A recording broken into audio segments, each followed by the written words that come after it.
Well, this is Friday, February the 19th. Yesterday we learned that a German submarine has torpedoed the British passenger ship Lusitania. Now, the Lusitania was carrying almost 1,800 people. The Lusitania was also carrying bullets and artillery shells for the British. The Lusitania went down very quickly. Over 1,100 souls were lost. Of them, 128 were American. Well, the killing of the Americans are going to make the people of the United States mad. They're going to call for war against the Germans. Now, the Germans proposed what is called the Arabic Pledge. This is another ship that had been sunk. The Arabic Pledge says that the Germans will not sink passenger ships if the passenger ships are from a neutral nation. Now remember, the British are allied, so they are not a neutral nation as far as the Germans are concerned. But let's say Americans are sailing on American ships. Well, then the Germans say they will not sink the American ships because it is a neutral country. At the same time, Woodrow Wilson is going to send this man, Edward House. Edward House is a close personal friend. He is a physician to Woodrow Wilson. Wilson and House became very close when Mrs. Wilson died in 1914 in the White House. House is to go to Europe and try to negotiate a peace. Now, when House was in Europe, House proposed to the Germans the Sussex Pledge. The Sussex Pledge said that everybody would agree not to fight, that everybody would avoid conflict on the high seas. In other words, the British would not stop any surface ships, the Germans would not sink any surface ships. Everybody said no, and the countries are at a bit of a standstill. Now, it is 1916. It is time for a presidential election race. The Democrats are going to renominate Wilson. Wilson says that he's going to run on a campaign slogan of progressive ideas. Now, in a convention, you have a group of people who stand before the convention and second the nomination of the presidential candidate, in this case Woodrow Wilson. One of the seconds is going to use a phrase at the end of his speech in which he's going to remind the convention that Wilson kept us out of war. Other convention seconds will come this way. It was a very popular line. Now, Wilson never said this out loud, but he kept us out of war became the campaign slogan for 1916. The Republicans are unified. Now, Teddy Roosevelt wanted the nomination, but the Republicans were not going to give it to him. Instead, the Republicans turned to this man, Charles Evans Hughes, who was a Supreme Court justice. Now, Hughes campaigned on progressive ideas. But when questions about Germany came up, Hughes was very non-committal. The red states are Mr. Wilson. The blue states are Mr. Hughes.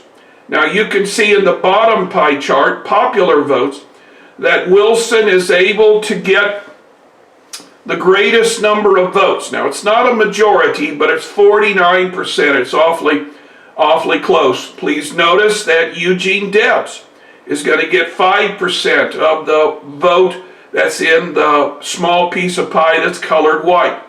Notice in the top pie chart, Wilson is going to have a more difficult time, but he's going to win where it counts, win in the Electoral College.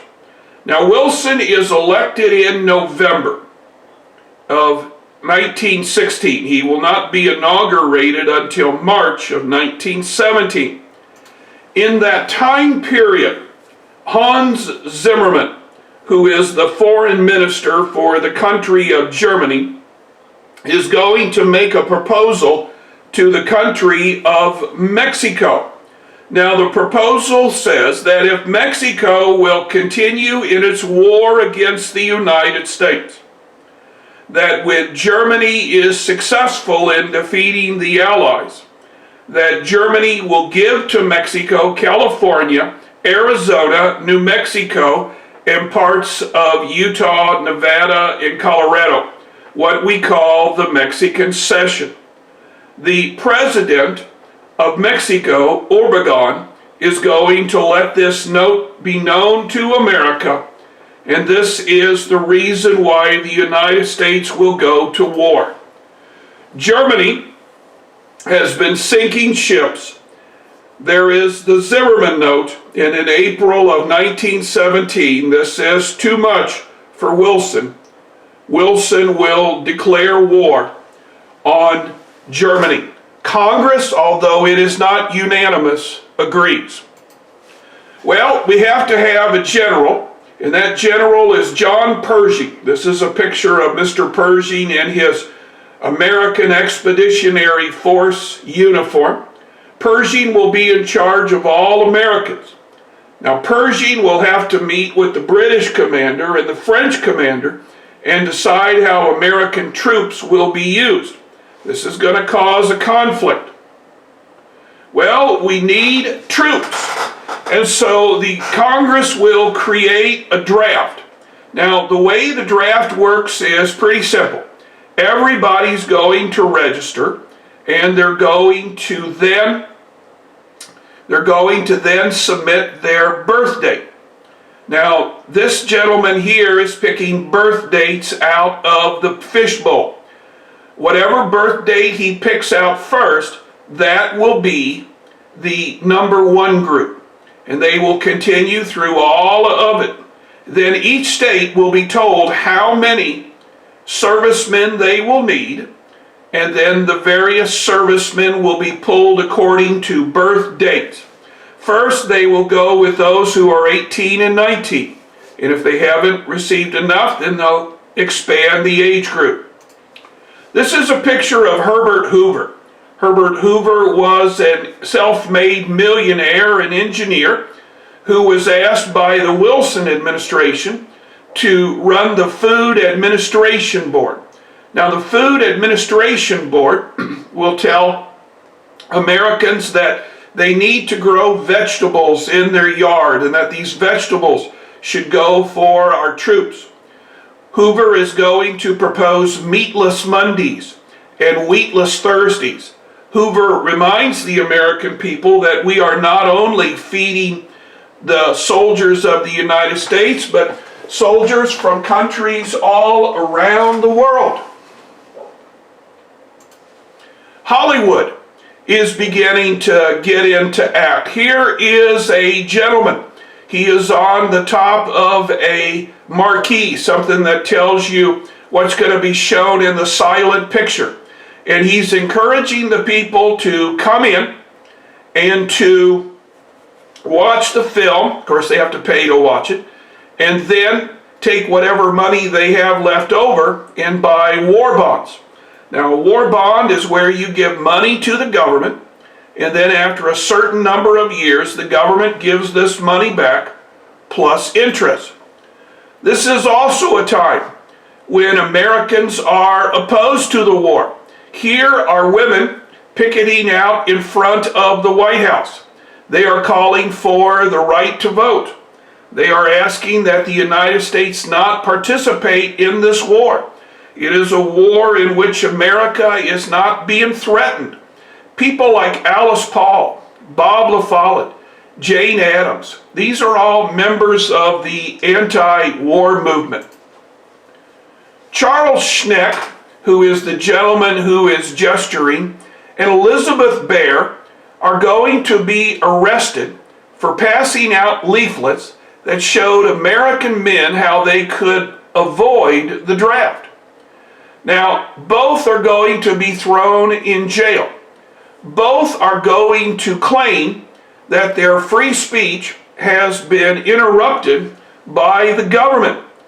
Both will take their court case all the way to the Supreme Court. Now, in the court case of Schneck versus the United States, the Supreme Court is going to rule unanimously that the government can exercise greater enforcement of constitutional rights in a wartime setting as opposed to peacetime. Justice Holmes will summarize this for the other justices when he says that Schneck's speech was a clear and present danger to the country. Well, it is 1918 and American troops are beginning to arrive in record numbers.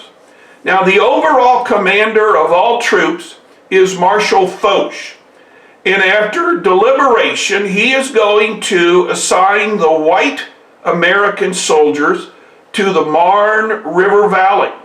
This is where the Germans have just started an offense.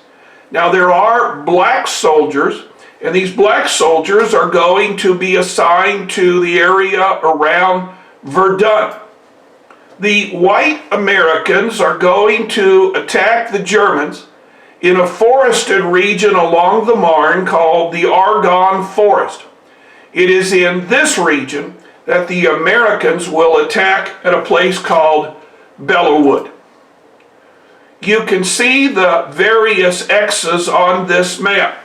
Now, this X here is Verdun, and this X here is the Argonne Forest. Here is the Battle of Jutland, which we did yesterday, and here is Sarajevo. That's where the Crown Prince was assassinated. I think this would probably be a pretty good time for us to end for today. And then on Monday, we're going to look at the rest of the war. We're going to look at some of the heroes of the war. And then we're going to look at the end of the war.